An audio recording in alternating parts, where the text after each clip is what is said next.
Narendra Modi ji India को घमंडिया कहते रह गए, लेकिन इंडिया की गूंज न केवल देश के अंदर है बल्कि विदेशों तक अब इंडिया गठबंधन की गूंज सुनाई दे रही है।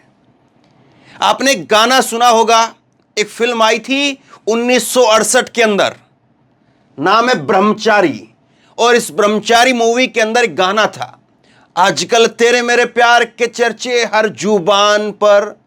इस गाने की तर्ज पर इंडिया गठबंधन के चर्चे आजकल देश ही नहीं बल्कि विदेशों तक है। इंडिया गठबंधन को अब लोग इतना सीरियसली ले रहे हैं कि जब ममता बनर्जी दुबई पहुंची तो वहां पर श्रीलंका के राष्ट्रपति वो उनसे पूछने लगे कि इंडिया गठबंधन का नेतृत्व आप करेंगी या कौन करेगा। देखिए कहां तक चर्चा हो रही है और किस तरह से जो बाहर के मुल्क हैं वो अभी से इस जोड़ तोड़ में लग गए हैं कि अगली सरकार किसकी बनेगी। अगली सरकार जिसकी बनेगी उसके साथ में हमें जो है वहां पर तालमेल बैठाना पड़ेगा, नेताओं के साथ तालमेल बैठाना पड़ेगा। और यहां पर ये मुस्कुराती हुई फोटो जो है, मुस्कुराती हुई तस्वीरें यहां पर सामने आती हैं। श्रीलंका के राष्ट्रपति हैं और वो ममता बनर्जी से यहां पर पूछ रहे हैं और ममता बनर्जी जो है वो कहती है कि ओ माय गॉड, और उसके बाद में कहती है कि जनता ने साथ दिया, जनता का साथ रहा तो जरूर हमारी सरकार बनेगी। तो हाँ भी नहीं बोला, ना भी नहीं बोला, लेकिन एक संदेश जरूर दे दिया। लेकिन अब इसके बहाने जरा समझने की कोशिश कीजिए। ये फिल्म के गाना जो है मुझे याद आ गया और ये बड़ी दिलचस्प फिल्म है, आपने भी देखी होगी। 1968 में फिल्म आई ब्रह्मचारी और मुमताज इसमें ये एक्ट्रेस का रोल कर रही हैं और शम्मी कपूर इसमें जो है वो एक्टर का रोल कर रहे हैं। और ये गाना बड़ा फेमस हुआ, आपने बहुत ना एक बार नहीं ना जाने कितनी बार ये गाना आपने सुना होगा।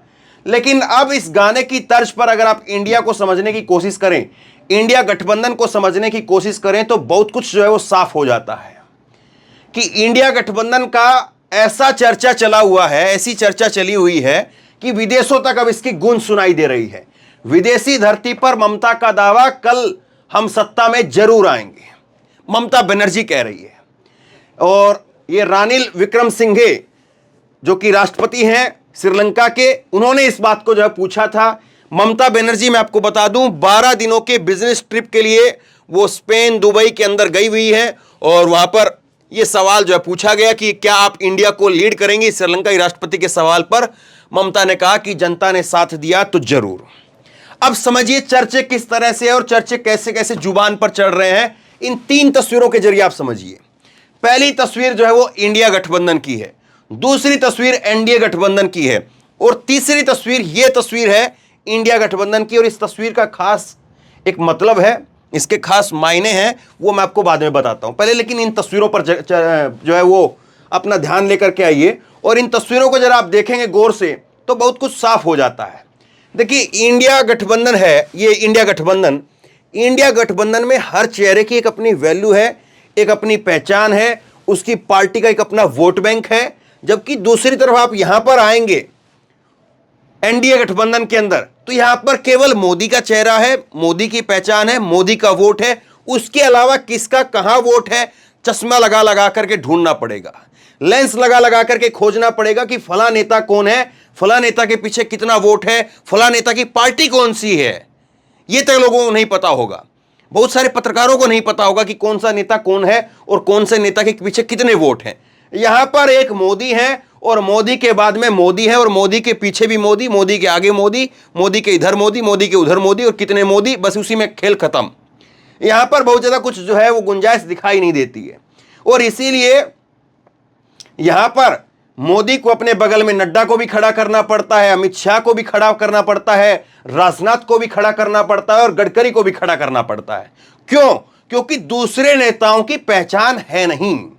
आप अगर इसमें जो है वो लेंगे कि एकनाथ शिंदे, तो एकनाथ शिंदे भी बगावत करके आए हैं और बगावत करने वालों का, दल बदलुओं का आजकल क्या हाल है आपने घोसी में देख लिया होगा। मुख्यमंत्री, तमाम सारे मंत्री, 84 जो हैं वो विधायक और मंत्री लगे, लेकिन उसके बाद क्या हुआ, 42,000 वोटों से हार गए। 84 मंत्री और विधायक लगने के बाद में तो एक एक गली से वोट निकल करके आना चाहिए था, लेकिन नहीं आ पाया। और इसीलिए आप देखेंगे तो इधर अजीत पवार है, अजीत पवार वही करके आए हैं। अपना दल की जो है वो अनुप्रिया पटेल है, वो पीछे खड़ी हुई है। इधर ये चाचा भतीजे के अंदर लड़ाई है कि बिहार के अंदर पशुपति पारस जो है वो क्या करेंगे, चिराग पासवान क्या करेंगे। और इस तरह से और आप आगे चलेंगे तो प्रफुल्ल पटेल वही अजीत पवार के साथी हैं। और इधर आप और आगे चलेंगे तो जीतन राम मांझी को कितने वोट मिलेंगे। जीतन राम मांझी एक सीट भी निकाल पाएंगे कि नहीं निकाल पाएंगे, उनको एक सीट ऑफर की भी जाएगी कि नहीं की जाएगी, कोई पता नहीं है। इस चेहरे की तरफ आइए, इस पोस्टर की तरफ आइए और इसमें चेहरे देखिए। सोनिया गांधी बड़ी लीडर हैं, कांग्रेस पार्टी है, बड़ा वोट बैंक है। उसके बाद ममता बनर्जी अपने आप में बड़ी लीडर हैं, मुख्यमंत्री हैं और बंगाल में इकलौता सबसे बड़ा चेहरा है, कोई आमने सामने नहीं। उसके बाद नीतीश कुमार एक अपने आप में बहुत बड़ी आइडेंटिटी है और राहुल गांधी, इसी तरह से आप जो है वो फारूक अब्दुल्ला और सीताराम येचुरी, अरविंद केजरीवाल, डी राजा, महबूबा मुफ्ती, संजय राउत और आगे आप चले जाइए जयंत चौधरी। और इधर आप आइए तो इधर जो है वो उद्धव ठाकरे हैं, मल्लिकार्जुन खड़गे हैं, शरद पवार हैं, लालू प्रसाद यादव हैं।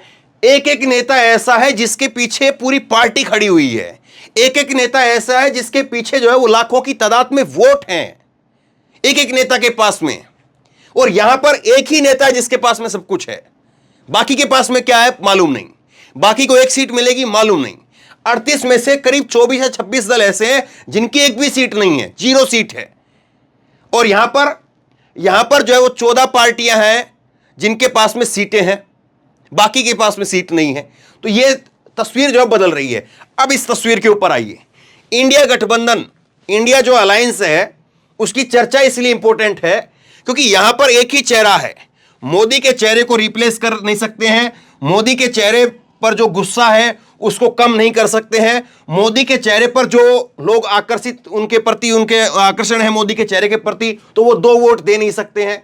मोदी के जो भक्त हैं, समर्थक हैं, जो मोदी को चाहने वाले हैं, उनको वोट देने वाले हैं, वो एक ही तो वोट देंगे ना, वो 2 वोट तो दे नहीं सकते हैं। और जिनका मोदी से नाराजगी है उनका रिप्लेसमेंट कोई है नहीं।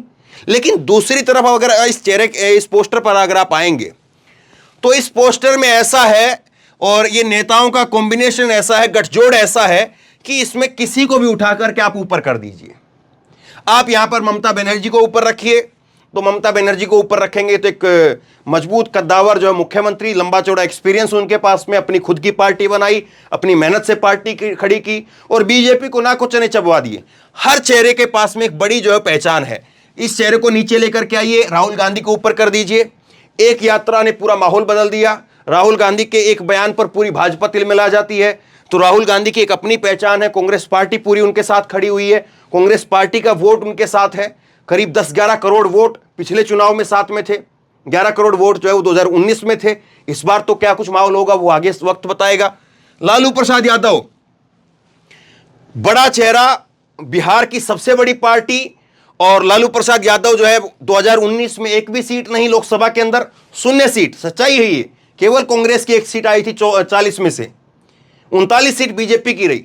लेकिन कोई ये कहे कि लालू प्रसाद यादव को अगर ऊपर लेकर के आते हैं और लालू प्रसाद यादव के नाम पर वोट नहीं मिलेंगे तो गलत बात है। लालू प्रसाद यादव को भी अगर ऊपर लेकर के आया जाए तो लालू के नाम पर जो है वो बिहार में वोट है, लालू के नाम पर जो है वो यूपी में भी वोट मिलेंगे आपको, और लालू के नाम पर बंगाल के अंदर भी वोट मिलेंगे। और लालू का जिस तरह से हुमर है तो वो हर जगह से अपना तालमेल बैठा लेंगे। तो किसी भी चेहरे को, नीतीश कुमार को ऊपर लेकर के आइए, बिहार के जो है वो इस वक्त में मुख्यमंत्री और एक अपने आप में बहुत मजबूत शख्सियत, और दूसरी सबसे बड़ी बात निष्पक्ष है, निष्पक्ष नहीं, दूसरा किसी भी प्रकार का जो है वो दाग नहीं है, बेदाग है एकदम से। भ्रष्टाचार का आप जो है उनके ऊपर दाग लगाइए तो वो चिपकता नहीं है, सूट नहीं करता है। परिवारवाद के बारे में आप बोलेंगे तो बेटा है नीतीश कुमार का, लेकिन कहीं पर राजनीति में कहीं पर कुछ नहीं है, कोई परिवारवाद का नहीं लगता है। तो बीजेपी भी नीतीश कुमार के बारे में बोलती है लेकिन पलटू मार, कुर्सी मार, यही जो है वो इधर उधर बोल करके रह जाती है। कोई ठोस गंभीर आरोप बीजेपी भी नहीं लगा पाती है। बीजेपी के साथ में नीतीश कुमार रहे तब भी और बीजेपी के खिलाफ रहे तब भी बीजेपी जो है वो नीतीश कुमार को कंट्रोल नहीं कर पाई। हेमंत सोरेन है, चाहे उद्धव ठाकरे हैं, स्टालिन है, खड़गे हैं, शरद पवार हैं और अखिलेश यादव है, और उसके साथ में अरविंद केजरीवाल है, सोनिया गांधी है। तो ये एक ऐसा कॉम्बिनेशन है जिसको जहां पर लेकर के चले जाएं वहीं पर जो तस्वीर बन जाती है, और वहीं पर वो तस्वीर जो दिखाई देती है कि हाँ, कुछ है इसमें, कुछ तो बात है इसमें। लेकिन यहां पर अगर आप आइए, यहां पर एक ही तस्वीर है, यहां खड़े कर लीजिए मोदी जी को, या यहां खड़े कर दीजिए, यहां लगा दीजिए, यहां लगा दीजिए, एक ही मोदी है। अब उन एक मोदी को एक बार वोट मिल गया सो मिल गया। अब उस वोट में से बढ़ोतरी के चांस दिखाई नहीं देते हैं। 10 साल की सरकार के खिलाफ एंटी इनकम्बेंसी भी रहेगी, और वो वोट जो मिल चुका है, पुलवामा के नाम वाला वोट या और दूसरे तरीके का वोट, वो अब दोबारा नहीं मिलने वाला है। तो मोदी के नाम पर जो वोट बीजेपी ले सकती है वो ले सकती है, लेकिन उसके अलावा कोई बीजेपी को वोट दिलवा सकता है? ये अपने आप में बहुत बड़ा सवाल खड़ा हो जाता है। और इस चीज को हम लोग नहीं, बल्कि अब बाहर के मुल्कों में भी जो है इस चीज को तराशा जा रहा है, देखा जा रहा है कि ये जो खेल चल रहा है उसके पीछे खेल है क्या। देखिए, मैंने पहले भी कई बार आपसे जिक्र किया है और आज फिर बता देता हूं इस चीज को। बाहर के जो भी मुल्क हैं वहां पर जो भी नेता होता है, और हमारे यहां पर भी जो भी नेता है, चाहे प्रधानमंत्री जो नरेंद्र मोदी हैं, कल को जो है राहुल बने, केजरीवाल बने, अखिलेश बने, कोई भी बने, हर नेता जो है वो हर कंट्री के बारे में, हर देश के बारे में, वो सत्ता पक्ष के नेता को भी उतना ही जो है वो तवज्जो देता है, उसके साथ साथ विपक्ष के नेता को भी उतनी तवज्जो देता है।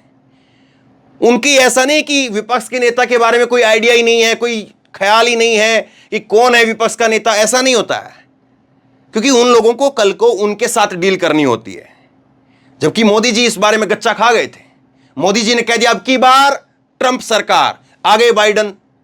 तो इस तरह से एक राष्ट्र अध्यक्ष को, प्रधानमंत्री नरेंद्र मोदी देश का जो है वो प्रतिनिधित्व करते हैं, और ऐसे इस तरह से जो खुलेआम कोई नहीं कहता है।